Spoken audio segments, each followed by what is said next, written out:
मराठा शासन 8 मंत्र्यांच्या साह्याने चालवले जात होते। सगळ्यात पहिल्यांदा होते पेशवे, राजाचे प्रधान या स्वरूपात काम करत होते। मजुमदार जे राज्याची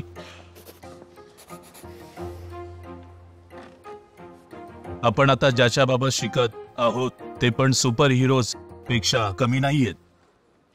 सर, मराठा खरोखर इतके शक्तिशाली होते जितके आम्हाला सांगितले जाते? सगळ्यांनी विटा जोडल्या आहेत या घरात, ज्याला म्हणतात भारत। किती शूरांनी दिले हुतात्म्य करण्यासाठी या घराचे संरक्षण। म्हणून जेव्हा पण शत्रू नुकसानासाठी पावले टाकतो ते राहिले उभे, प्रत्येक क्षणी लढले। भारत मातेची तलवार मराठा।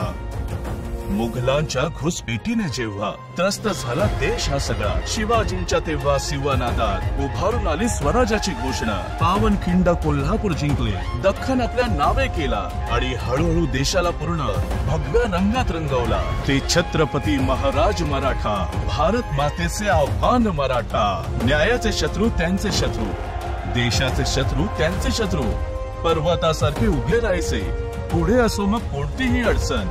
अशा अद्भुत इतिहासाने दीप्त महाराष्ट्राची धरणी आहे। देशाचे हे केंद्र बनले, स्वप्नांची इथेच नगरी आहे।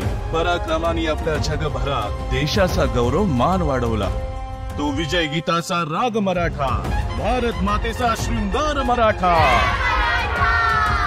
महाराष्ट्राची समृद्ध संस्कृती आणि देशप्रेमाच्या भावनेतून प्रेरणा घेऊन मॅनकाइंड फार्मा आपल्या देशातील लोकांच्या समृद्धीसाठी आता आणखी वेगाने पुढे जात आहे। मॅनकाइंड फार्मा, जीवनाच्या सदैव सेवेत। Mankind pharma, serving life.